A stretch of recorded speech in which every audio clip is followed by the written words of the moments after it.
নদী Bangla group, Narsingdi TV news update. Doctor Nazrul Bin Noor Mohsin girls school and কলেজে বৈষম্য। ঘোড়াশালে গার্লস স্কুল অ্যান্ড কলেজের অধ্যক্ষের পদত্যাগ চেয়ে মানববন্ধন। যোগ্য মেধাবী প্রার্থীদের বাদ দিয়ে আওয়ামী লীগ দলীয় পরিচয়ে অসৎ পন্থায় দুর্নীতির মাধ্যমে ইন্টারভিউ নামে প্রহসন করে নিয়োগপ্রাপ্ত দুর্নীতিবাজ স্বৈরাচার অযোগ্য অধ্যক্ষ রিনা নাসরিনকে অবিলম্বে পদত্যাগ করতে হবে। পলাশ উপজেলার ঘোড়াশালে অবস্থিত doctor Nazrul Bin Noor Mohsin girls school and কলেজের অধ্যক্ষ রিনা নাসরিনের পদত্যাগ চেয়ে মানববন্ধন করেছেন একদল প্রাক্তন শিক্ষার্থী। 21 আগস্ট বুধবার ঘোড়াশালে সাদ্দাম বাজার খ্যাত বাজারটির সামনে স্টেশন রোডে বৃষ্টিতে ভিজে এই মানববন্ধনে জড়ো হন তারা। পদত্যাগ ছাড়াও প্রতিষ্ঠানটির বিরুদ্ধে বৈষম্য, অন্যায়, অনিয়ম, প্রাইভেট বাণিজ্য ও দুর্নীতির অভিযোগ আনেন প্রাক্তন এই শিক্ষার্থীরা। বিভিন্ন অভিযোগে আন্দোলনকারী শিক্ষার্থীরা জানান, বর্তমান অধ্যক্ষের অধীনে প্রতিষ্ঠানটি সুনাম হারাচ্ছে। নানা রকম বৈষম্য ও অনিয়মে জর্জরিত তাদের প্রিয় শিক্ষা প্রতিষ্ঠান। এছাড়া প্রাইভেট বাণিজ্যের জন্য দরিদ্র শিক্ষার্থীদের নানান অসুবিধার মুখোমুখি হতে হচ্ছে বলে জানান তারা। এবং আমার ছোট বোন, আমরা দুজন সার্টিফিকেট নিতে যাই ওই কলেজে। তখন পূর্বের একটি ঘটনার জেরে আমাদেরকে 5-6 দিন যাবত ওইখানে যেতে তারা বাধ্য করে। পূর্বের ঘটনাটি হচ্ছে, প্রশংসাপত্র বাবদ তিনি 1000 টাকা দাবি করেন, যে 1000 টাকা না দিলে উনি প্রশংসাপত্র দিবেন না।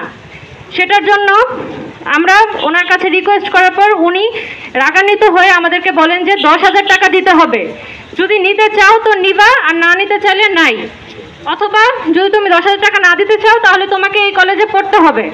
আমরা এখানে কোনো উপায়ন্তর না দেখে আমরা উপজেলা শিক্ষা অফিসারের কাছে যাই।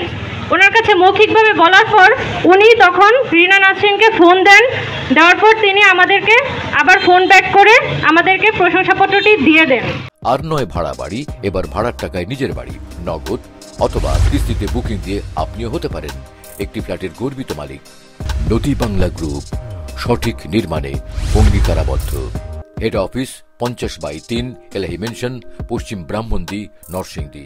আমাদের পরবর্তী কর্মসূচি আমাদের শিক্ষা প্রতিষ্ঠানের থেকে আমরা অগ্রসর হব, কিন্তু এখানেও একটা কারণ আছে, সেখানে পৌঁছানোর মতো আমাদের অবস্থান কেন তৈরি হচ্ছে না, আমরা কেন যাচ্ছি না।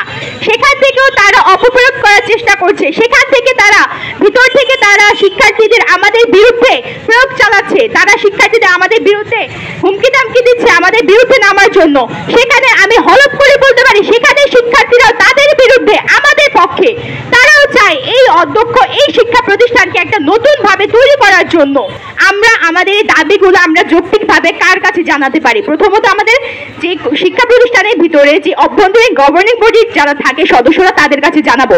কিন্তু এখানে যে একটা সর্বোচ্চ কারণ হচ্ছে, এই শিক্ষা প্রতিষ্ঠানের গভর্নিং বডির সদস্যরা সবাই হচ্ছে সেই স্বৈরাচার দুর্নীতিবাজ দলের ব্যক্তিরা, যারা কিনা বর্তমানে এই এলাকাতেই নাই।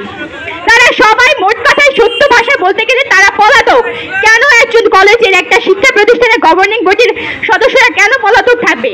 তারা কেন এবার রাজনৈতিক দল হবে? কেন এখানে রাজনৈতিক দল ঢুকানো হবে? এখানে অবশ্যই অনেক যৌক্তিক এবং অনেক শিক্ষাগত যোগ্যতা সম্পন্ন মানুষরা অনেক আশাবাদী থাকে একটা শিক্ষা প্রতিষ্ঠানের গভর্নিং বডির সদস্য হওয়ার জন্য, কিন্তু সেখানে সকল দুর্নীতি বা দালালরা রাজনৈতিক দলেরা আছে।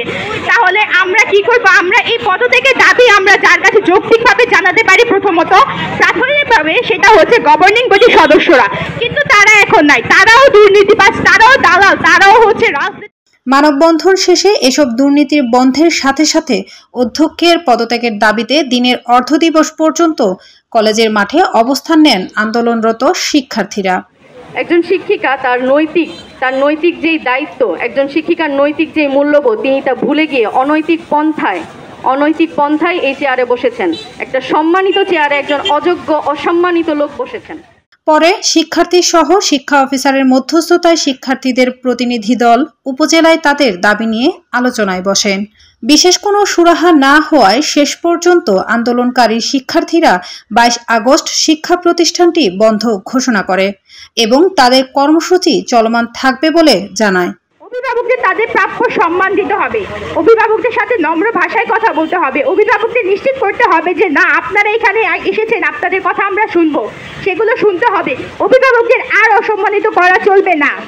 এনায়েত হোসেন, নরসিংদী টিভি।